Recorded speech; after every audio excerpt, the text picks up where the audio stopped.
So I've been asked to talk on subclinical uh, thyroid disorders, but I'm going to mainly focus my talk on subclinical hypothyroidism because that's the one which is the one which is most commonly seen in clinical practice and most likely to be dealt with a lot of controversies, and there's a lot of new data also in this field. And this is the type of patients that you see day in day out in your clinical practice. So this is something, I think anybody who practices any specialty, you will be dealing with subclinical hypothyroidism. So be it a physician, be it an endocrinologist, be it a gynecologist, even a pediatrician, most specialties will get to deal with subclinical hypothyroidism. ENT surgeons, general surgeons, a lot of people who are operating these patients, they do a routine pre-operative checkup and patient is found to be subclinical hypothyroid. So it's a very common problem. It's as you will, I'll show you the epidemiology data also.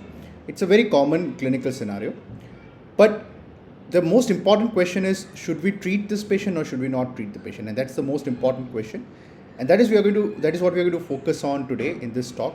Now it's going to be a detailed discussion on the topic, so we'll try to cover almost every aspect of this topic in as much detail as possible, and then we can open the house for questions. So if you have any more questions on that, we'll try to make it as succinct, as comprehensive as possible, but if you miss out something, please do ask us in the end. Okay, so with this introduction, we'll discuss subclinical hypothyroidism. Now, the first and the foremost, the most important question is, what exactly is subclinical hypothyroidism? So subclinical hypothyroidism definition is very simple. The TSH is more than the upper limit of normal. So typically upper limit of normal is 4.5 in some labs, it is 5 in some other labs. So typically more than 4.5 to 5. It should be persistently elevated. So it should not be one report. The report should be repeated. Sometimes you have transient TSH elevation. So this typically happens. Let's say you're recovering from a serious illness. Let's say somebody developed a COVID-19 and was admitted for a long time and then was discharged. And after that, the patient is recovering from that. So often you have transient TSH elevation. Sometimes you are dealing with a patient who is having, subacute thyroiditis. So it's a, phase of subacute thyroiditis. So sometimes they have transient TSH elevation. So all these scenarios, you often have clinical situation where the patient has transient TSH elevation. So one TSH elevation should not be used to label a patient as subclinical hypothyroid. There should be more than one sample, and generally we repeat 2 or 3 tests in a period of about a period of 1 to 2 months to confirm the diagnosis. Now the second important criteria is that the T3 and T4 levels should be normal, right? So high TSH with normal T3 and T4. The patient may or may not have symptoms of hypothyroidism. So again, we know that symptoms of hypothyroidism are very non-specific, and again, we never really can say that this symptom specifically belongs to hypothyroidism. Even in overt hypothyroidism, there are certain symptoms which are very classical, but in general, in subclinical hypothyroidism, you will not find classical symptoms. So often patients will come with complaints of obesity, fatigue, so on and so forth. Now broadly, European Thyroid Journal or European Thyroid Association broadly divides subclinical hypothyroidism into 2 categories. Now in the end, I'm going to show you how we manage subclinical hypothyroidism, what criteria do we use, but this is what the guidelines suggest, and they typically divide it into 2 groups. You have mild subclinical hypothyroidism and you have severe subclinical hypothyroidism. Severe subclinical hypothyroidism is when TSH is more than 10, and mild is when it's between 4.5 to 10. So this is the definition of subclinical hypothyroidism. So again, to recapitulate, you have elevated TSH. So the TSH is above the upper limit of normal. You have normal total or free T3 and normal total or free T4. And this elevated TSH is persistently elevated. So repeated tests, especially over a period of time, continues to be high. This is known as subclinical hypothyroidism. Patient may or may not be symptomatic for the disease. Okay, so how common is subclinical hypothyroidism in India? Now, as you can see from this study, it is not uncommon at all. So the one you should follow is the ones done by Dr. Unnikrishnan et al. And Dr. Unikrishnan has done series of studies on epidemiology of thyroid dysfunction. They are very fascinating read. They are published in the Indian Journal of Endocrinology and Metabolism. So those who are interested in this topic can have a look at it. But broadly speaking, Dr. Unikrishnan sir's series and also several other authors have shown that it is the prevalence of subclinical hypothyroidism is about 8% in India, right? 8 to 9%. So that's the figure we typically take. And this is also very consistent with the figure we get from the West. So even if you take, United States or European countries, that is the, typical figure that you would kind of see. Now, of course, the prevalence of this disease is very important from healthcare point of view, but also, there are areas which are iodine deficient. So depending on the iodine status of the population, these values may also differ. So again, you can see Dr. Marwa, whose study was mainly focused in northern part of India, where the prevalence was higher. So you had, and Dr. Marwa, as you know, is from New Delhi. So he did a study in New Delhi where, you had a lot of people from the Himachal and the hilly areas, Uttarakhand and so on. So in hilly areas, you have obviously iodine deficiency. So overall, perhaps that's the prevalence where it was found to be a little higher. So this is how you basically, you assess in terms of epidemiology. Okay, so what happens to the subclinical hypothyroidism? Now, basically, initially, let's say, a patient's journey, if we take, typically, often the TSH will be normal, but once it starts increasing, it progressively keeps increasing. That is what typically it is seen. And overall, on an average, especially for patients with TSH on the higher end, typically more than 7, 8, or specifically more than 10, the conversion to overt hypothyroidism, that is conversion to TSH which is high with low T3 and T4, typically occurs over a period of several years, but every year you have about 2 to 5% who get converted to overt hypothyroidism. So let's say a patient comes to me with TSH of 11, and let's say I don't treat this patient. There is very likely that the next year the TSH will obviously increase, but the T3 and T4 will also start getting low, and the patient will start developing symptoms of hypothyroidism. So basically, it tends to be progressive. Now, the progression depends on several factors.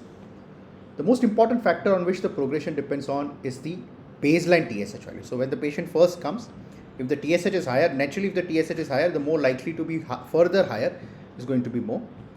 Secondly, it depends on the anti-TPO antibody or the antibody status. So if the patient is anti-TPO antibody positive, he or she is more likely to progress to develop overt hypothyroidism. And that is one of the reasons why we consider anti-TPO as an important criteria for consideration of treatment in patients with subclinical hypothyroidism.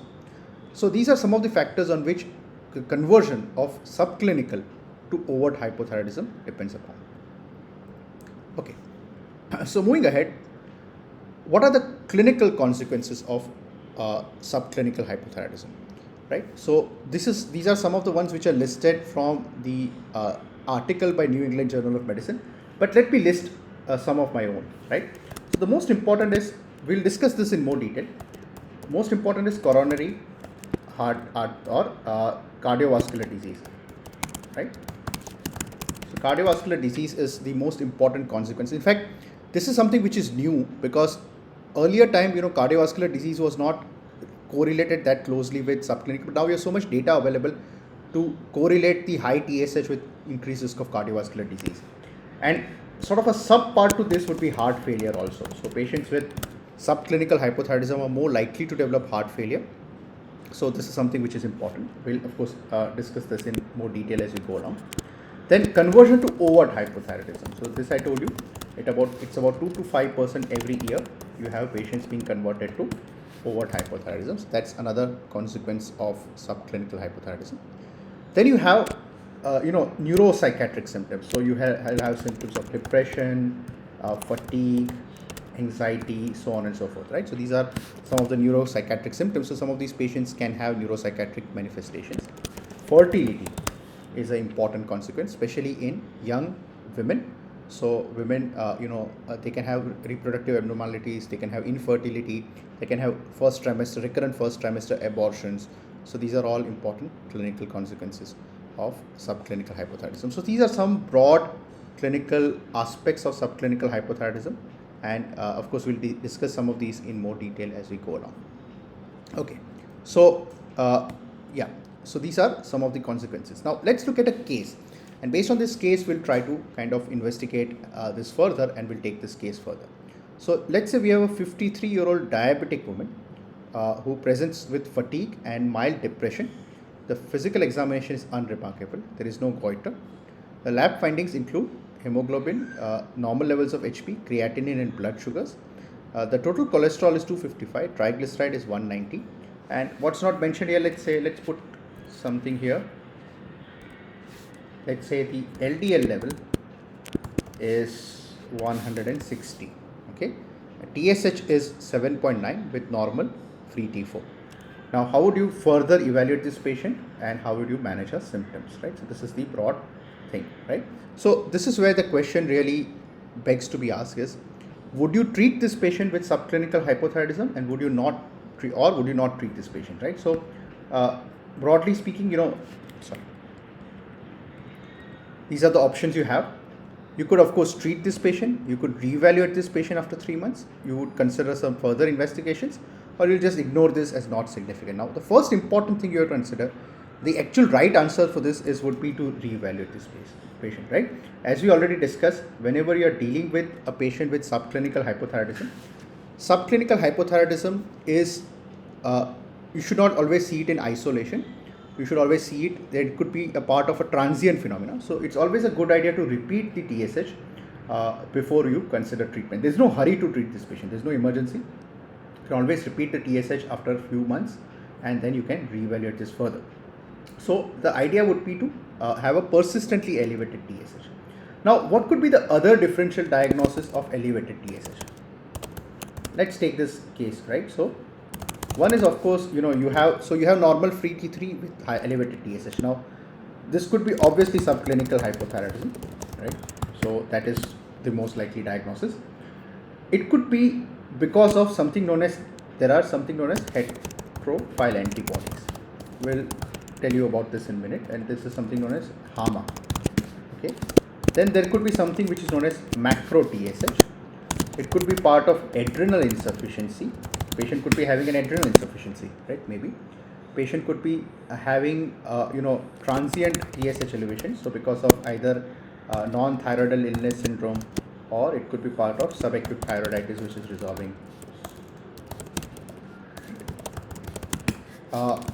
It could be a non-thyroidal illness or subacute thyroiditis which is in a resolving stage, or so these are some of the possible. It could be a central hypothyroidism. Right? So patient could have a pituitary disease, maybe a pituitary dysfunction, right? So it could be because of that. Now we'll dissect all of these in a little bit more detail. Subclinical hypothyroidism is obviously what we are discussing, but then there is something known as heterophile antibodies. So what are heterophile antibodies? So basically what happens is, when you are, this is also known as HAMA, that is human anti-mouse antibody. So when we are typically, dealing with the assays for thyroid function, we typically deal with something which is known as, we use ELISA, right, or immunometric assays. Now, when we know about ELISA, right, there's often a sandwich assay, and you have an antigen which binds with an antibody, right? So you have a preform. So in this case, the antigen here which we have would be the TSH, and the antibody we have is, there are commercially available antibody kits available for performing a ELISA. Now, some people, right, this antibody kits are made from mouse, right? So they are generally made from the mouse. So basically, they inject the protein in the mouse, antibodies are generated in the mouse, and then they are used, right? And they could be either monoclonal antibody or polyclonal antibody, right? So you could have, the same kind of, all the antibodies taken from one mice, which is monoclonal. It is then regenerated into by other ways, and then it is used. Or it could be, you could have injected this TSH in several mice, and you could have taken the serum from that, so it could be polyclonal. Now, most of the time, you have most of these new commercial kits tend to have a more of monoclonal antibodies. So what happens is, sometimes, let's say, especially this happens with people who live very closely with mice, or farmers and so on and so forth. Sometimes they are already exposed to these mice, so they already have antibodies against the mice, right? So you often have antibodies which are developed against mice antibodies. So because of this, what happens is that whenever this antibody is, it is mixed with the blood of such patients, this antibody of the mice, it binds with the antibody of the human being, right? So this antibody in that sense becomes an antigen for the antibody of the human, right? So there is antibody mix, and because of this, you often have a false positive value, right? So you often have a false positive TSH. So simple thing in this thing to do is, because like I said, it's generally monoclonal, and generally, antibodies are very specific. So what you can do is, in such case, either you can switch to a polyclonal kit, or you can use another kit. So try using another kit, or for clinical practitioner, it's best to obviously we are not laboratory, so we can't use another kit. So we change the lab, right? So it was a good idea to repeat the test from another lab, right? So that's one of the things you can do. So this is known as heterophile antibodies or human anti-mouse antibody, and this is one of the reasons why you have transient TSH, or sometimes you have false positive or false high TSH. Now another, though rare, but a possible reason is known as macro TSH. Now typically patients will have very high TSH, so TSH will be very high.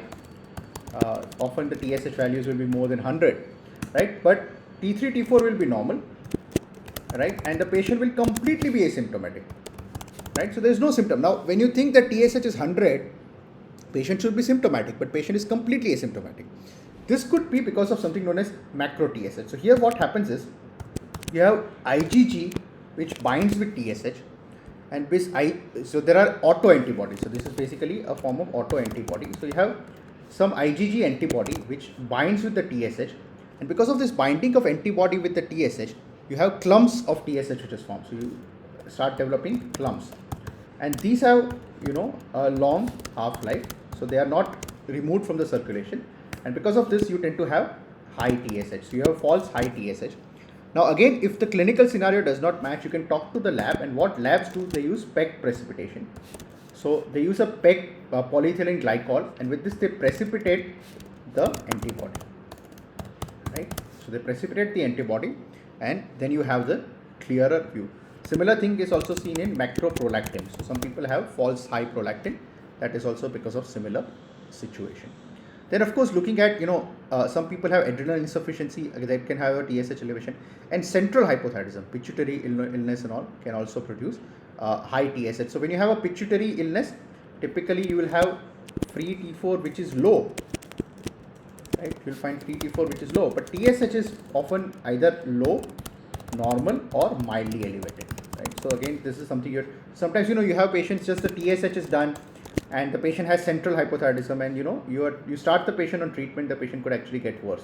So it's always a good idea to also do a free T4 or free T3 and free T4, or total T3 and total T4 along with that to make the diagnosis. Okay, so coming back to the case we had.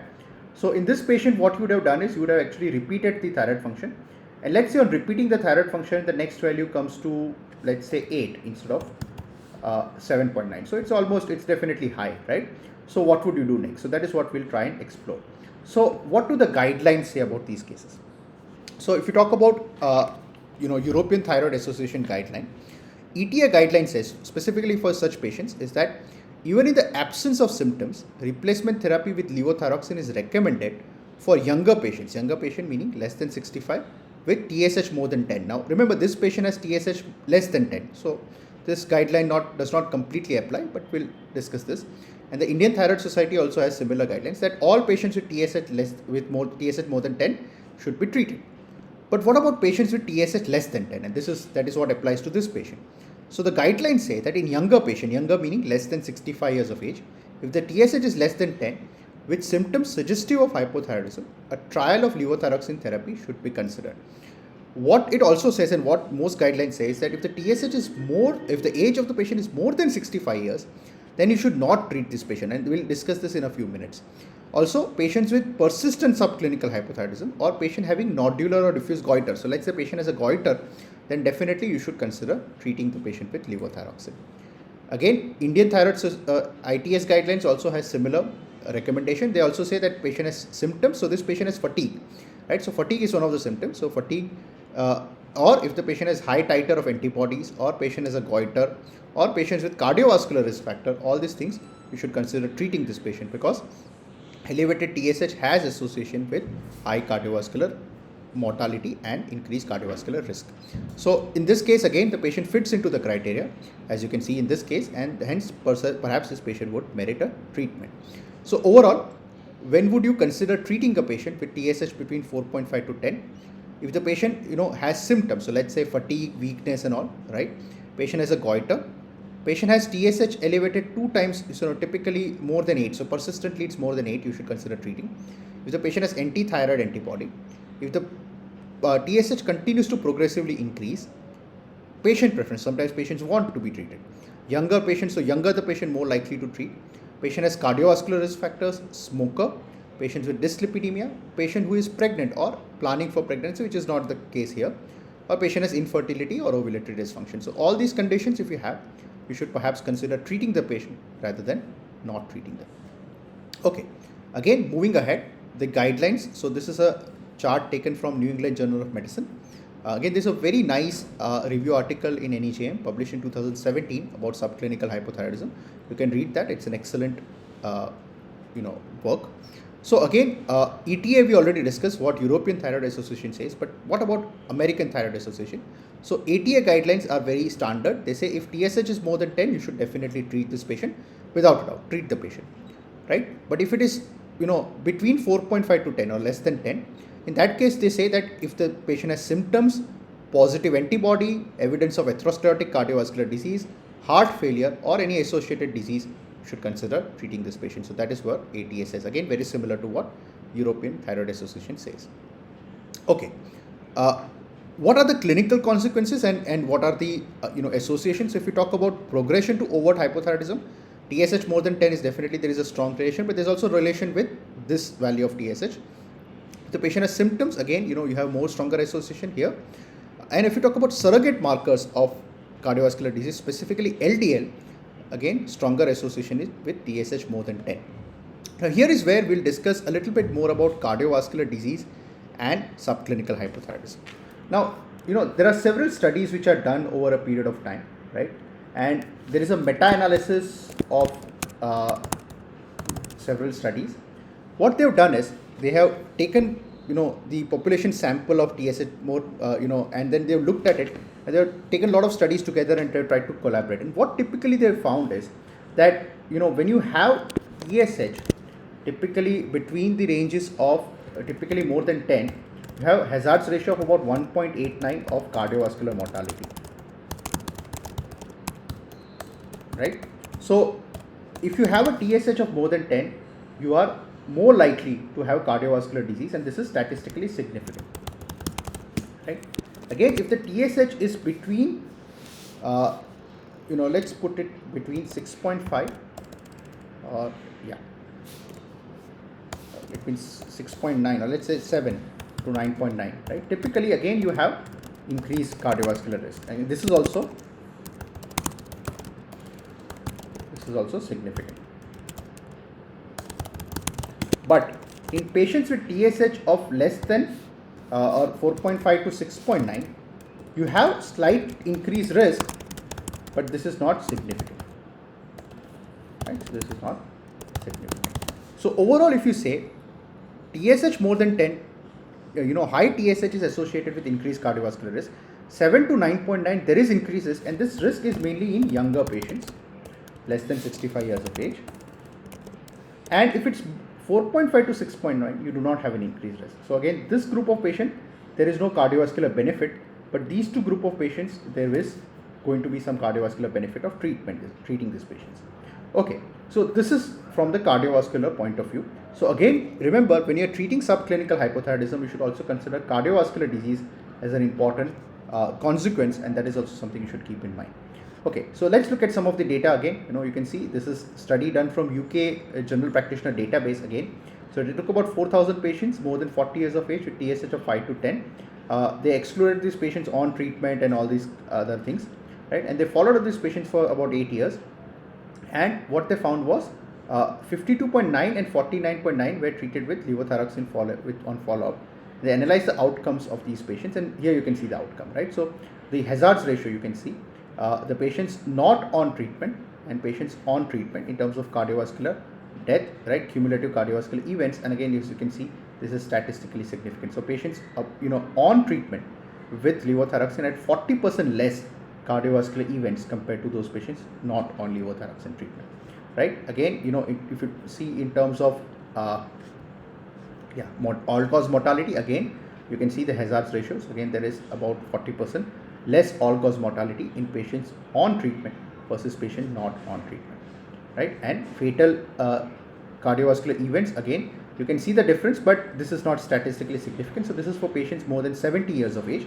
Fatal IHT events, there is difference, but more than 70 years of age, you can see as the age advances, you can see the hazards ratio, it is crossing 1, right? Whenever this confidence interval crosses 1, it is not significant. So it is not significant here. So there is a difference, but it is not statistically significant. And again, if it was all-cause mortality, again you find a clinical difference, but this is again not statistically significant.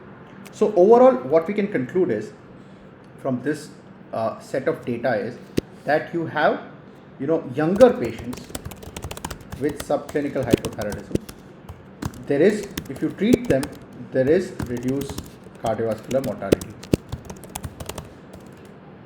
Now, older patients, more than 65 or 70 years, if they have subclinical hypothyroidism, treatment them has some benefit, may have some benefit, but it is not significant, right? So, older group of patients, you should be very careful whether to treat or not. Younger patients, you should definitely consider treating. Okay. So let's look at another case, right? So, this is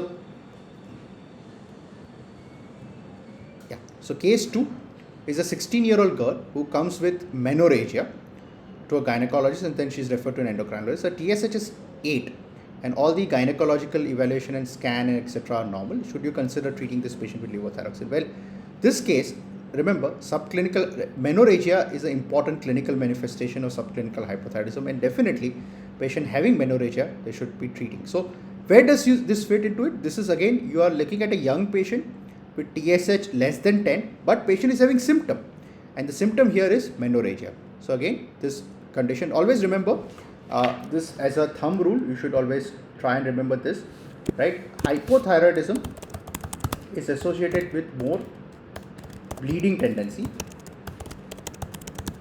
and hyperthyroidism is more likely to associate with clotting tendency, right? So with hyperthyroidism, you often have a venous thrombosis, and so on and so forth.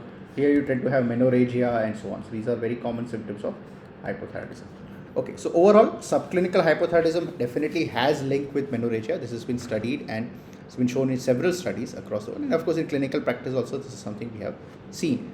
On the contrary, if the patient has unexplained menorrhagia, you should also always consider doing a thyroid function test in such patients. So overall, again, giving treatment with menorrhagia, there is improvement in the clinical symptoms. Let's look at the third case. So here the patient comes to an endocrinologist. The patient has a goiter here, right?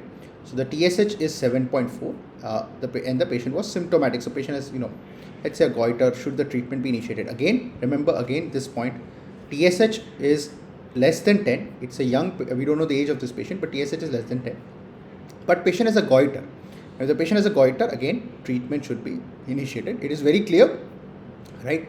When you have smaller goiters, especially when you have hypothyroidism with smaller goiters, thyroid hormone treatment reduces the size of the goiter and you can avoid a surgery. However, of course, this treatment has to be given. As long as you give the treatment, the goiter remains smaller in size. Whereas when you have large goiter with compression or malignancy, in such cases, you should consider treatment with surgery, right? So again, treatment, remember, this is mainly beneficial in patients with higher TSH. Patients with normal TSH, giving them levothyroxine, it's generally not a good idea, right? So goiter, definitely there is reduction in size. We have quite a few patients with subclinical hypothyroidism having goiters. We have treated them and their goiters have disappeared, right? So it's very not an uncommon thing, right? So overall, again, remember, even if the patient has a larger goiter, you should consider treating this patient with, to make this patient euthyroid before treating this patient. before subjecting this patient for surgery. So overall, how should patients with subclinical hypothyroidism be treated? So far we discussed when to treat it. We'll summarize this point again in the end. I'll show you, like I said, I'll show you my our protocol of how we manage this patient. But next question is, so when to treat we have discussed. Again we'll summarize it a little bit before we go ahead. Okay. So which patients to treat? So TSH more than 10, treat all patients, right? Now let's say TSH is between 4.5 to 10. Now this is where the conditions come. So if the patient has goiter, treat, right, without a doubt. Okay. Patient is having increased cardiovascular risk, treat, right? Patient is having menorrhagia or female reproductive endocrinology issues, treat, right? Patient has symptoms, fatigue, etc., treat, right? Patient is having anti-TPO positive, again, treat. Younger patients, treat. Right? So these are all the conditions where you should consider treatment. Whom you not treat? So older patients more than 70 who are asymptomatic with generally asymptomatic, such patients you generally don't treat, right? So these are the group of patients you don't treat, but most of these patients will have something or the other and you'll be fitting into a criteria for treatment. So this is where you treat versus not treat, broadly speaking, right? Okay, now next question is how would you treat? So what medicine, what dose, and how frequently you'll monitor?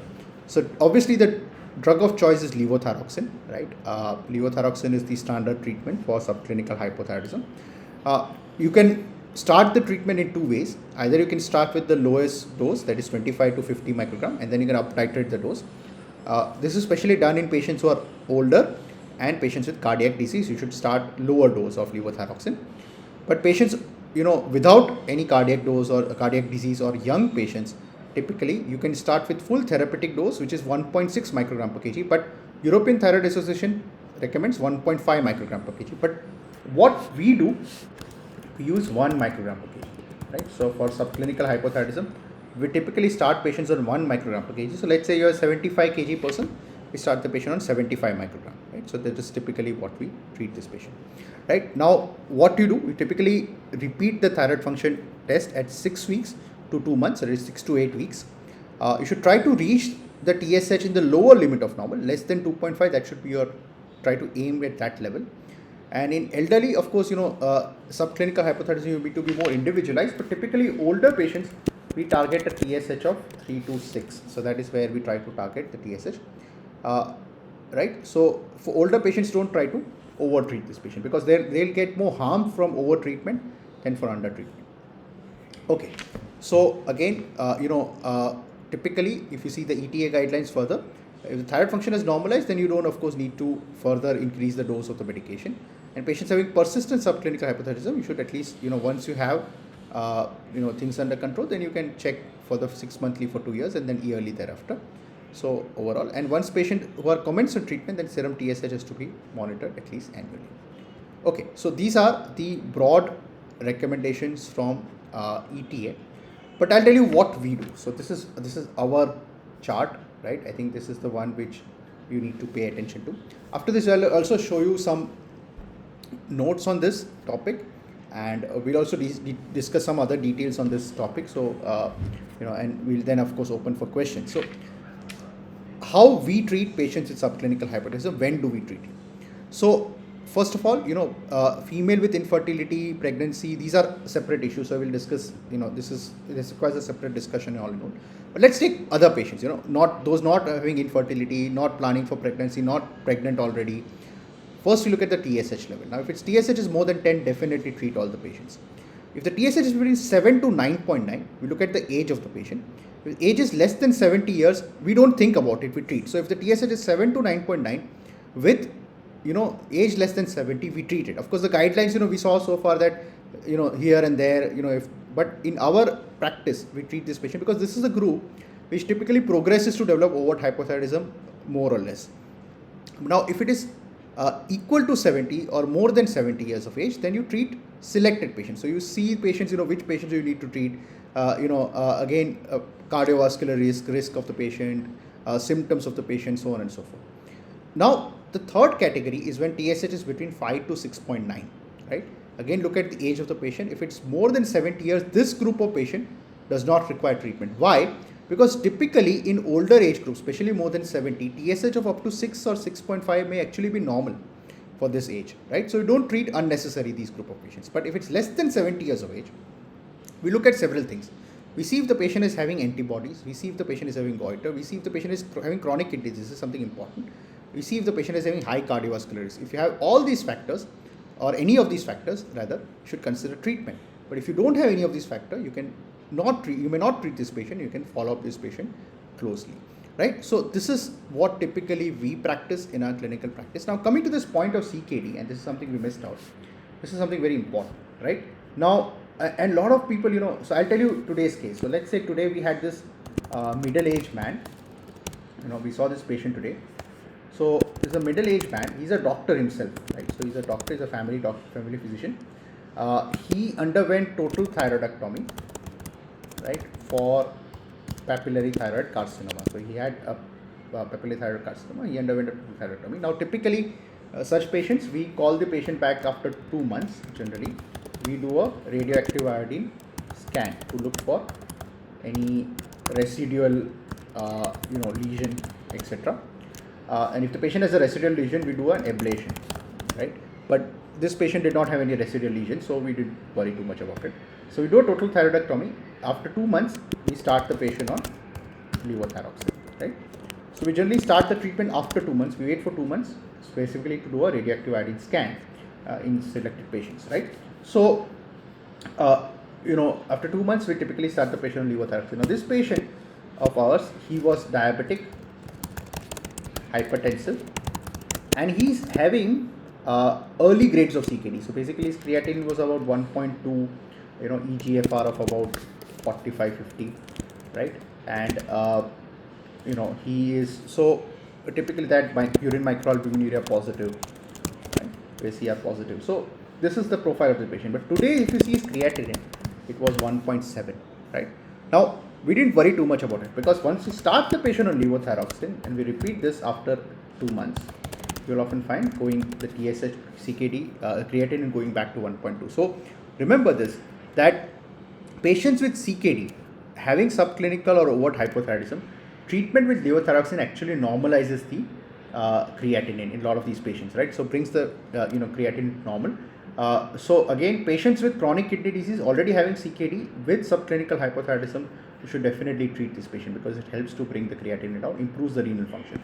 Similarly, situation also seen in patients with anemia, so iron deficiency anemia. The patient having iron deficiency anemia, not already on iron therapy. Again, if they have subclinical hypothyroidism, it's a good idea to treat this, because it has been found in a lot of studies that treating this patient with levothyroxine improves their hemoglobin, and it improves the outcome of the patient. Patient also clinically feels better, right? So this is some facts about it. Now, I'll tell you some other interesting things about subclinical hypothyroidism. So just bear with me. I'll share my other screen.